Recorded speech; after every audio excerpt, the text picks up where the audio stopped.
Uh, definisi LRA tujuannya adalah menetapkan dasar penyajian laporan realisasi anggaran untuk pemerintah daerah dalam rangka memenuhi tujuan akuntabilitas. Gitu ya. Jadi ruang lingkupnya bisa di APBN, ya, bisa di APBD. Lantas manfaatnya apa? Ya, manfaatnya adalah menyajikan informasi atas sumber daya, ya, alokasinya kemana, kemudian penggunaan sumber daya ekonominya, ya, serta menyediakan informasi mengenai realisasi anggaran secara menyeluruh, gitu ya. Nah, jadi definisinya kita lihat sini yang namanya anggaran itu apa, ya. Jadi beda ya, anggaran dengan penganggaran itu suatu hal yang berbeda. Bedanya di mana? Kalau dia penganggaran itu adalah prosesnya, sedangkan anggaran adalah alat outputnya, ya, bendanya, gitu ya. Jadi anggaran itu merupakan tindakan yang dilaksanakan pemerintah meliputi ya rencana pendapatan, belanja, transfer, dan pembiayaan yang diukur dalam satuan rupiah, nah, ya, yang disusun menurut klasifikasi secara sistematis dalam satu periode. Ya. Nah, struktur LRA apa saja?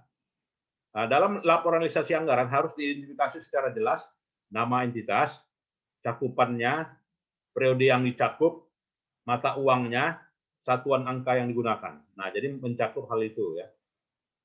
Periodenya 1 tahun. Nah, itu ya. LRA itu nggak jarang yang lebih dari 1 tahun. 1 tahun maksimal. Ya. Tepat waktu gitu ya. Ya, dalam hal ini LRA ya selambat-lambatnya 6 bulan setelah berakhirnya tahun anggaran disajikan. Nah, jadi itu ya. Paling lambat itu. Isinya apa saja?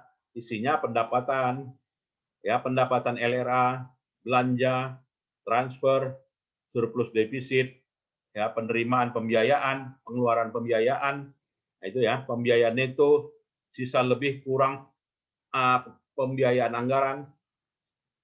Jadi silpa, selisih lebih pembiayaan anggaran ya, silpa. Sikpa, selisih kurang pembiayaan anggaran. Nah, itu harus kita ketahui ya, definisinya adik-adik sekalian. Nah, informasi yang disajikan dalam laporan realisasi anggaran atau dalam catatan atas laporan keuangan itu harus disajikan, ya. Artinya di situ ada penyajian akuntansi anggaran. Ya. Jadi akuntansi pendapatan LRA meliputi ya pendapatan ya LRA yang diakui pada saat diterima pada rekening kas umum daerah. Jadi segala sesuatu pendapatan yang masuk rekening kas. Jadi kalau di luar rekening kas nggak diakui pendapatan ya, kebocoran berarti. Nah itu. Transfer masuk gitu juga. Ya, tersaji dalam LRA. Belanja gitu juga ya. Artinya belanja itu diakui pada saat terjadinya pengeluaran dari rekening kas umum daerah gitu ya. Nah, belanja diklasifikasikan menurut klasifikasi ekonomi, jenis belanja, organisasi, dan fungsi. Nah, sekarang kalau kita lihat peraturan terbaru, klasifikasi belanja itu ada berapa sekarang? Siapa bisa jelaskan? Klasifikasi belanja ada berapa sekarang? Berdasarkan PP 12 tahun 2019. Siapa bisa jelaskan?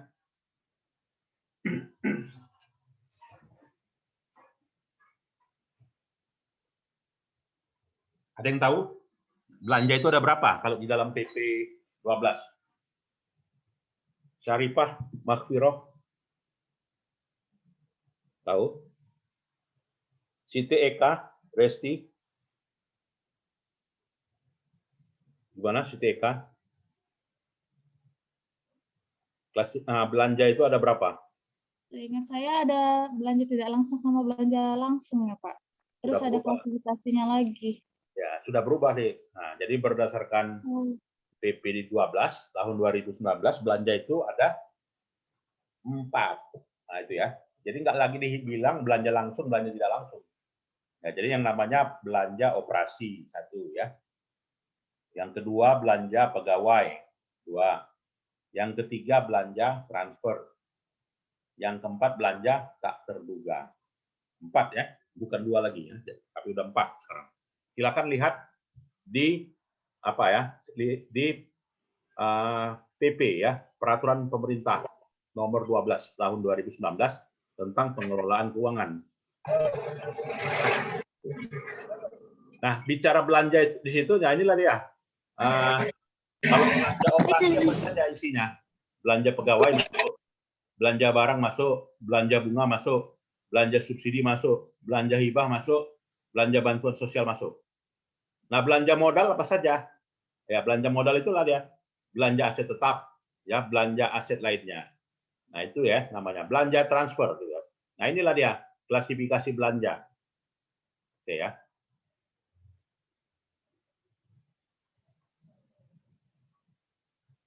Nah, sekarang bagaimana kita lihat akuntansi pembiayaan? Nah, akuntansi pembiayaan itu adalah berbicara mengenai transaksi keuangan pemerintah, baik penerimaan maupun pengeluaran yang perlu dibayar atau akan diterima kembali dalam penganggaran pemerintah daerah, terutama untuk menutup defisit atau memanfaatkan surplus anggaran. Nah, jadi di situ akuntansi pembiayaan meliputi dua, ya, yaitu penerimaan pembiayaan dan pengeluaran pembiayaan. Jadi kalau dia penerimaan pembiayaan apa?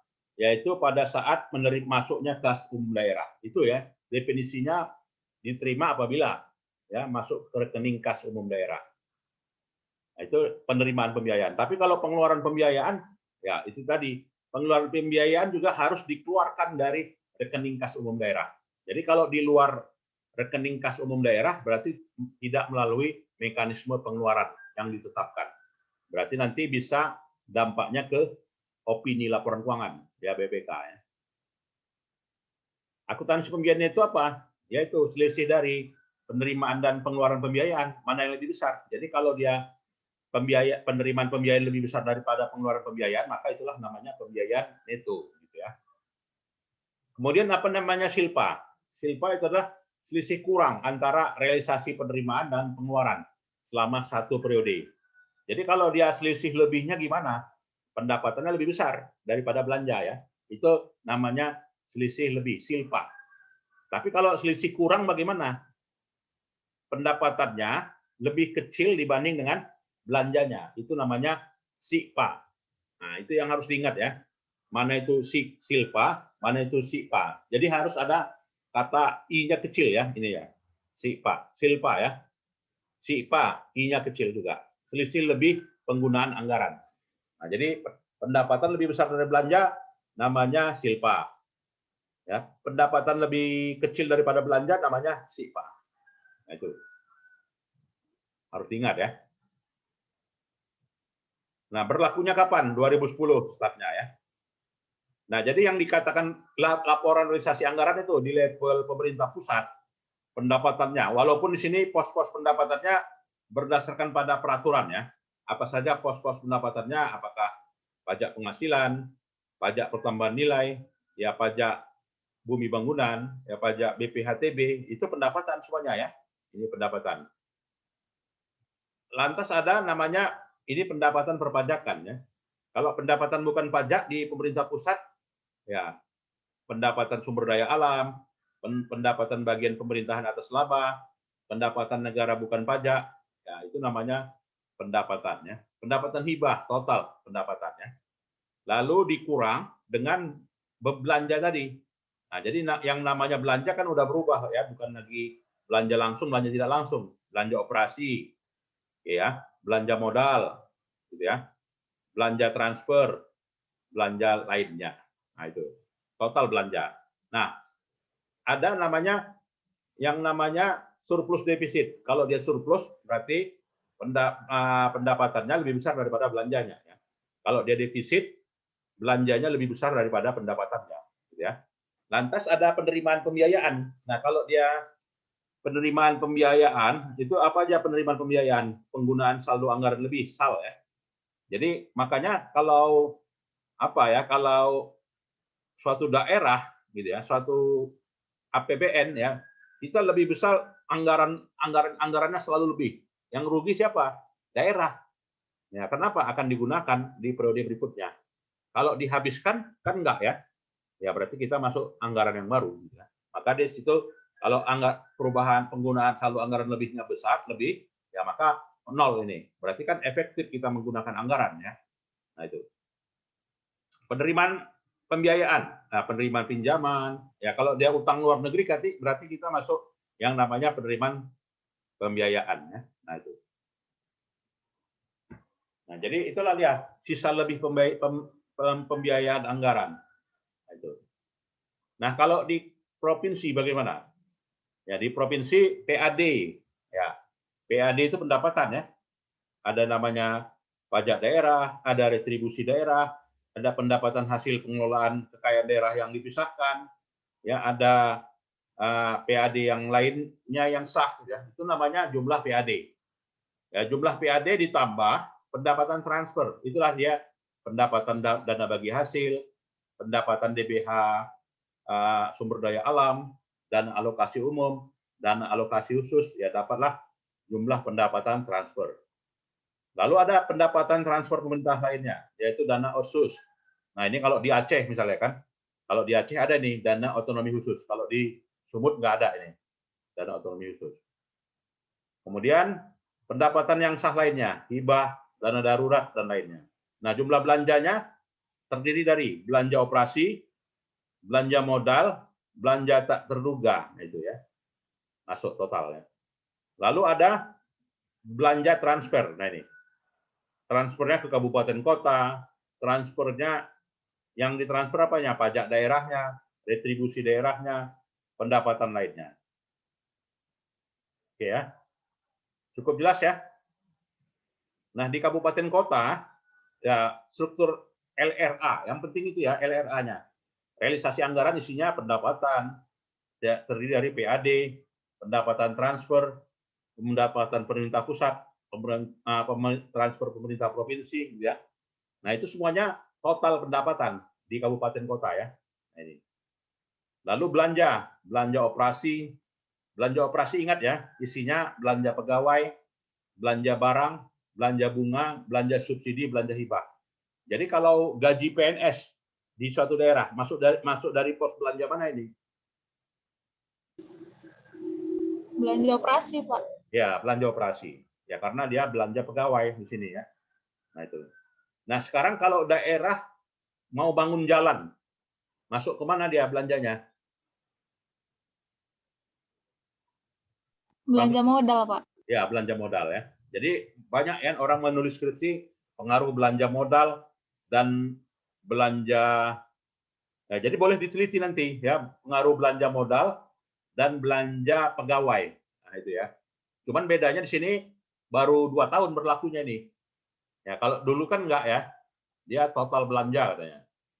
Nah, di sini udah dipisahkan ya. Oke ya. Lalu ditambahkan dengan pembiayaan neto ya. Pembiayaan neto yaitu penerimaan pembiayaan dengan pengeluaran pembiayaan mana lebih besar? Ya kalau misalnya lebih besar penerimaan pembiayaan ya berarti pembiayaan neto bersih. Tapi kalau misalnya lebih besar pengeluaran ya pembiayaan neto ya dikurangkan dengan belanja tadi. Apakah hasilnya sisa lebih? Ya, kalau misalkan sisa kurang gitu ya.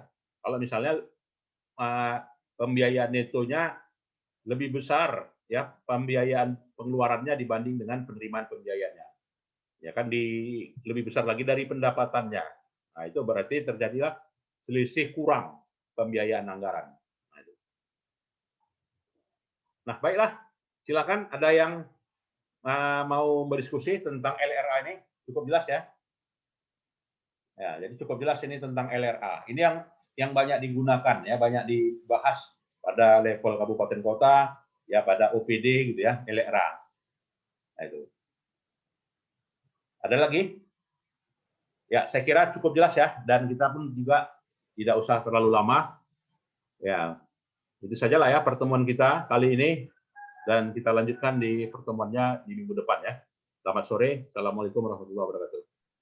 Waalaikumsalam warahmatullahi wabarakatuh. Terima kasih ya, Pak. Terima kasih, Pak. Boleh meninggalkan ruangan. Baik, terima kasih Pak.